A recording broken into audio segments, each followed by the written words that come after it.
বন্ধুরা, অনেক সময় আমরা জর্জেট কাপড় যখন সেলাই করতে যাই তখন কিন্তু এই যে সাইডগুলো আছে, এই সাইডগুলো কিন্তু ফুলে ফুলে থাকে, আবার এরকম পেঁচ খেয়ে থাকে। ঠিক আছে, যখন ডাবল আমরা সেলাই করতে যাই, তো সে কারণে কি করতে হবে আমি আপনাদেরকে দেখিয়ে দিচ্ছি সহজভাবে। হ্যাঁ, যদি এই ভিডিওটা আপনারা একটু দেখেন অবশ্যই পারবেন, কোনো সমস্যা হবে না। তো এখানে আপনারা প্রথমে মুখে মুখে একটা সেলাই দিয়ে নেবেন, দুইটা কাপড় একসাথে করে সেলাই দিয়ে নেবেন। আমি সেলাই দিয়ে নিচ্ছি, এই যে সেলাই দিয়ে নিলাম। একটু খেয়াল করে দেখবেন, যারা আমার চ্যানেলটা এখনো সাবস্ক্রাইব করেননি অবশ্যই সাবস্ক্রাইব করে পাশে থাকবেন। মুখে মুখে সেলাইটা দেওয়ার কারণ হচ্ছে কাপড়টা যেন সমানভাবে বসে যায়। অনেকে আমরা বুঝি না, তো ধরেই আমরা এভাবে করে সেলাই করি। এখন এটাকে সুন্দর করে এভাবে হাফ ইঞ্চি বা সোয়া ইঞ্চি যে যতটুকু চায় সেতটুকুভাবে এভাবে মুড়িয়ে দিচ্ছি।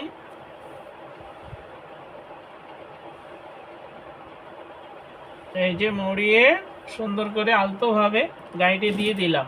যেহেতু এটা পিছলা কাপড় এবং জর্জেট ডাবল জামার পার্ট লেয়ার আছে এই যে, তো সেই কারণে সমস্যা হতে পারে। তো এটাকে সুন্দর করে আলতোভাবে এভাবে দিলে হবে কি, দেখেন একটা জিনিস খেয়াল করেন, এই যে এটা টান টান হয়ে আছে, যদি এই সেলাইটা না দিতাম এটা কুচকানো থাকতো এবং এই লুজ হয়ে থাকতো। ঠিক আছে, তো এখন এটাকে দেখেন সেলাই দেওয়ার পরে এটা টান টান হয়ে আছে। তো যে কাজটা করব একটু খেয়াল করে দেখবেন, এটাকে আলতোভাবে ঠিক পরিমাণ অনুযায়ী এভাবে মুড়িয়ে দিচ্ছি। দেওয়ার পরে টানাটানি করা যাবে না, আস্তে করে সেলাইটা দিতে হবে আলতোভাবে। যেহেতু এখানে ডাবল দুইটা কাপড়, নিচের লেয়ারটাতে কম টানে, যেহেতু এখানে দুটা লেয়ারের কারণে এটা আগা পিছা হতে পারে বা অনেক সময় হয়ে যায়। তো সে কারণে আমরা খুব খেয়াল করে এভাবে কাজগুলা করব। অনেকের কামিজের কাপড় বাঁকা থাকে, অনেকের মানে কুচকানো হয়ে থাকে, লুজ হয়ে থাকে। তো আমি ধীরে স্থিরভাবে আপনাদেরকে বোঝানোর চেষ্টা করতেছি। এটা সুন্দরভাবে যে ঘুরিয়ে নিয়েছি, নেওয়ার পরে এটাকে এভাবে ভাঁজ করে দিতে হবে। ঠিক আছে,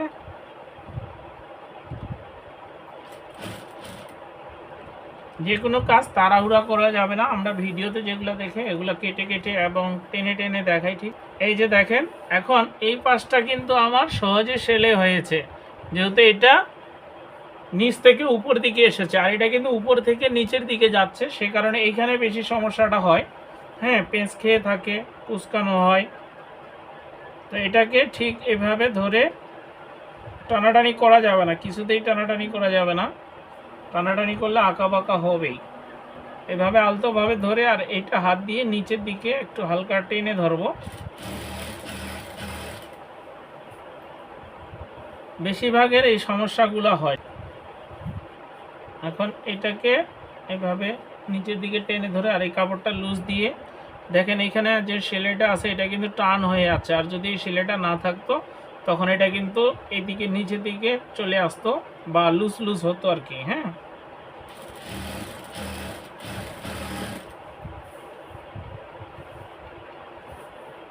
আমি আপনাদেরকে বোঝানোর জন্য কিন্তু এভাবে দেখিয়ে দিচ্ছি।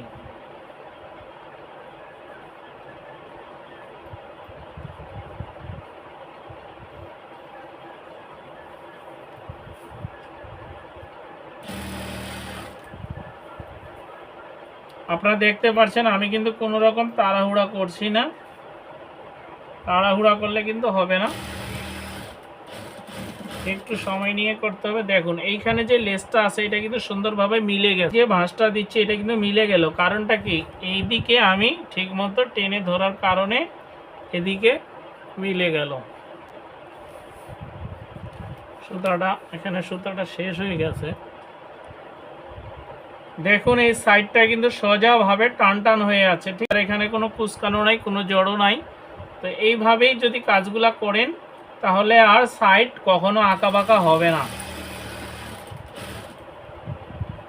তারপর অনেক সময় এই নিচের কোণাটা কিন্তু বড় হয়ে যায়।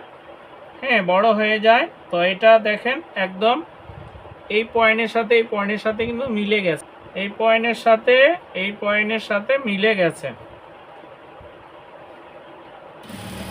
বিশেষ করে এটা যেদিকে সেলাইটা আমি শেষ করতেছি এই দিকটা বেশি আপ ডাউন, এই দিকটা বেশি আপ ডাউন হয়। তো দেখেন এটা কোনো আপ ডাউন নাই, এটা একদম ক্লিয়ার।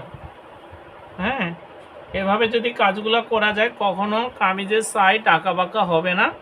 একটু খেয়াল করে করলেই অবশ্যই কাজটা আপনাদের কাছে সহজ হয়ে যাবে। তো আমি আবার একটা টপ সিন দিচ্ছি, সাইডে যে দুটো সিলে থাকে একটা দিলাম আর একটা দিচ্ছি। তো আমি এখন টপ সিনটা দিয়ে নিচ্ছি, এই যে মানে দুটা সেলাই।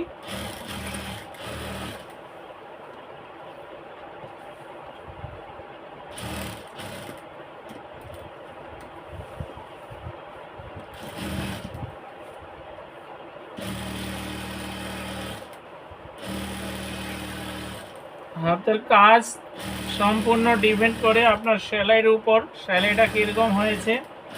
যদি সেলাই ভালো হয়, ফিনিশিং ভালো হয়, তখন কিন্তু সবাই বলে যে না ওনার কাজ ভালো।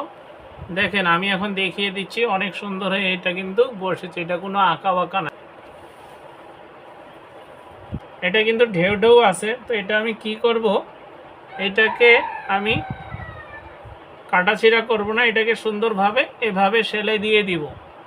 কারণ যেহেতু এটার কাপড় নাই, এই জিনিসগুলো একটু খেয়াল করে করতে হয়।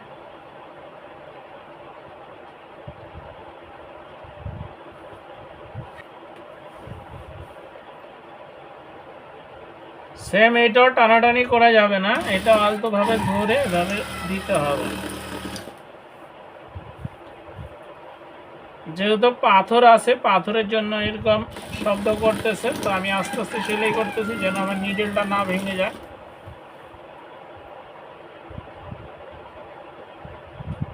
আমি একটা সেলাই দিয়ে দিচ্ছি প্রথমে,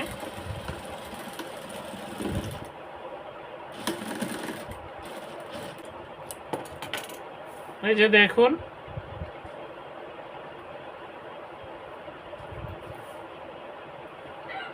এখন এটাকে আমি সুন্দর করে চাপ সেলাই দিয়ে দিচ্ছি। নিচের দিকটা ছোট ছোট পাথর আছে, পাথরের কারণে এগুলা সেলাই করতে অনেকটা কষ্ট হয়।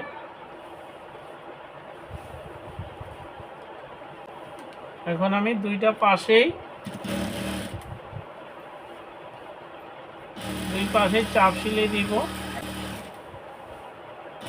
দুই পাশে চাপ সেলাই দিচ্ছি।